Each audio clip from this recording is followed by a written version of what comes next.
गौहर साहब का माइक खोलें। जी गौहर साहब।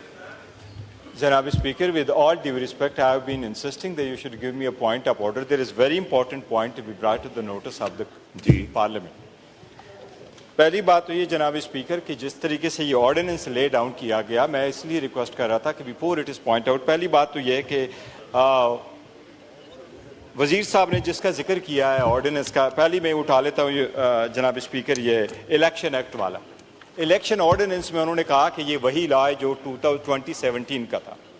ये ज़रूर है कि 2017 से पहले जो लॉ था वो 1976 में, वहाँ भी ट्राइब्यूनल की कॉन्स्टिट्यूशन रिलेटेड यही लिखा था कि अ जज और हु हैज़ बीन अ जज ऑफ द हाई कोर्ट, उससे ट्राइब्यूनल होता था।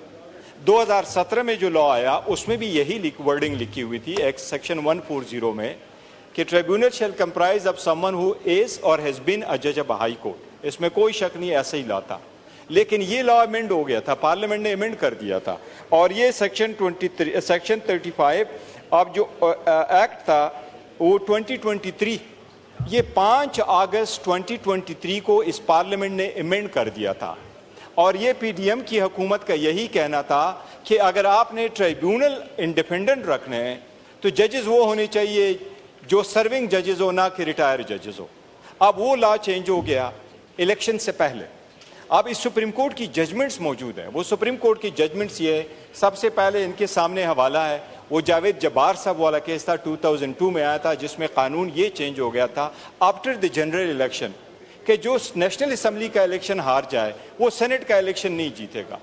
सुप्रीम कोर्ट ने ये होल्ड कर दिया था कि इलेक्शन से पहले ऐसे चेंजेस होने चाहिए थी, ना कि इलेक्शन के बाद। लिहाजा उस लॉ को जावेद जब्बार के केस में नल एंड वाइड डिक्लेयर किया गया था। इसी तरीके से लोकल गवर्नमेंट का एक्ट MQM वाले भी सुप्रीम कोर्ट लेके आए थे, जिसमें वोटिंग का एक प्रोसीजर चेंज कर दिया था लोकल गवर्नमेंट है, और सुप्रीम कोर्ट ने वो भी होल्ड कर दिया था कि लॉ में फिर वो चेंजेस नहीं हो सकती। तो सबसे पहली बात है कि हमारी उनसे यही रिक्वेस्ट थी कि आप समरी मूव करें और उस ऑर्डिनेंस को आप जो प्रोमलगेट कर चुके थे उसको रिकॉल करें थ्रू अनदर ऑर्डिनेंस, क्योंकि वो सुप्रीम कोर्ट के ऑर्डर की वायलेशन है। और उसमें ये नहीं लिखा हुआ, उस जजमेंट में बिल्कुल उस ऑर्डिनेंस में नहीं लिखा हुआ कि notwithstanding anything contain in any other law for the time being in force including judgement of the Supreme Court. इस पार्लियामेंट का फर्ज है कि वो पॉइंट आउट करे और वो इन पे एक्शन करे। योर ऑनर, बिफोर जनाबी स्पीकर, पहले से कि वो ले करते, एक पहली बात तो ये कि वो गलत है, इसलिए इनको मूव करना चाहिए था। अब जब दोबारा एक और इन्होंने अभी ऑर्डिनेंस मूव कर दिया, इलेक्शन ऑर्डिनेंस आपके सामने, ये क्यों मूव कर रहे हैं इस पार्लियामेंट में? पार्लियामेंट में आप करते कानून और यून के मुताबिक आप चले। ऑर्डिनेंस आपने प्रोमलगेट कर लिया था 27 मई को। 27 मई को कानून के मुताबिक उसके 120 दिन का टाइम है। 120 दिन, ये आर्टिकल पढ़ ले योर ऑनर, ये तो इन आर्टिकल्स की वायलेशन है इटसेल्फ, ये तो आईन नहीं कह रहा। ये आर्टिकल की पढ़ ले जनाबी स्पीकर, अगर आपकी इजाजत हो मैं आपको आईन पढ़ लेता हूँ। ये देखें ना आप, ये गैर आईनी तौर पे रख लेते हैं। इनका मतलब ये है कि एक मैसेज चला जाए कि पार्लियामेंट की बेकिंग है इस लॉ को। इसकी कोई पार्लियामेंट की बेकिंग नहीं है, ये सुप्रीम कोर्ट की जजमेंट की वायलेशन है, 2 जजमेंट्स की। ये आर्टिकल जनाबी स्पीकर आर्टिकल 89(2) है, जिसके तहत ये उन्होंने ये ऑर्डिनेंस रखा है। आर्टिकल 89, मैं दोनों ये भी पढ़ लेता हूँ, 73 भी पढ़ लेता हूँ। उस एक्सपायरी पीरियड से पहले कैसे रख लेते? 4 ही तो दिन हो गए उस लॉ के।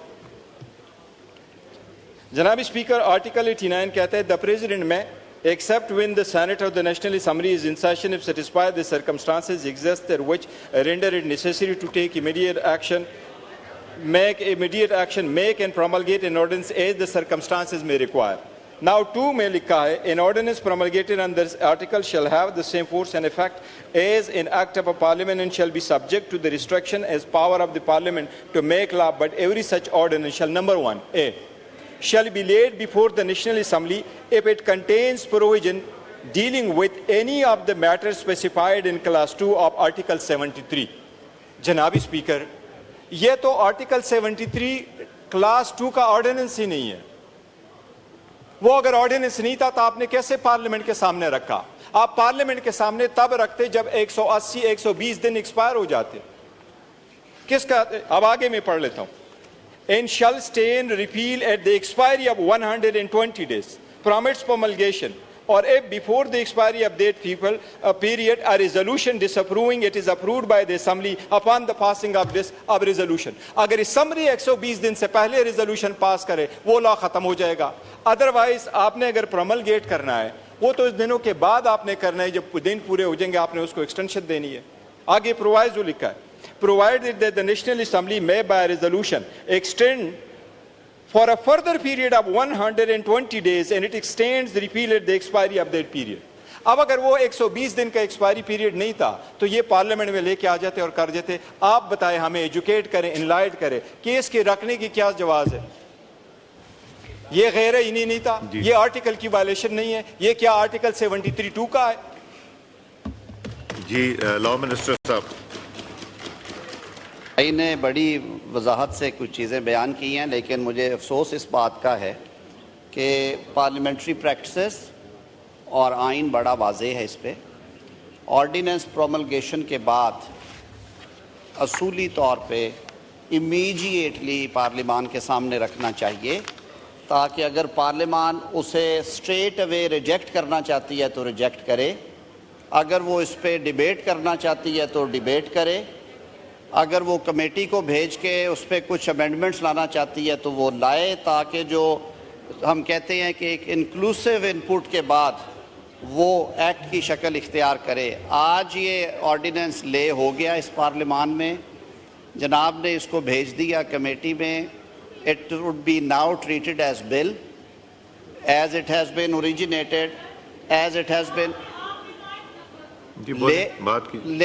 میری بہن مجھے موقع تو دیں, سن تو لیا. اب یہ اس ایوان کا اختیار ہے اور یہی آئین کی منشا ہے, یہی ہمارے رولز آف پروسیجر کہتے ہیں کہ یہ ایوان اس کو قانون کی شکل دینے کے لیے, یعنی کہ ایکٹ آف پارلیمنٹ بنانے کے لیے اس پہ ڈیلیبریٹ کرے گا اور پھر اپنے ووٹ کی طاقت سے اس کو پاس کرے گا یا اس کو ریجیکٹ کرے گا ود اور وداؤٹ امینڈمنٹس. تو یہ اختیار اس ایوان کا ہے. آپ نے تو شکوہ کیا کہ جی آپ نے کیوں اندھیرے میں ڈال دیا ہے, ہم تو آپ کے کہنے پہ فوری لے آئے ہیں آپ کے سامنے کہ لیں گے, آپ کے سامنے رکھتے ہیں. آپ اب ایوان کے سامنے یہ چیز آ گئی, کمیٹی میں اس کو ڈیلیبریٹ کر لیں, نہیں کرنا ہاؤس میں ڈیلیبریٹ کرنا ہے, یہ ہاؤس کا اختیار ہے. لیکن جو پریکٹس رہی ہے وہ یہی ہے کہ یہ کمیٹی کے سپرد ہوتا ہے.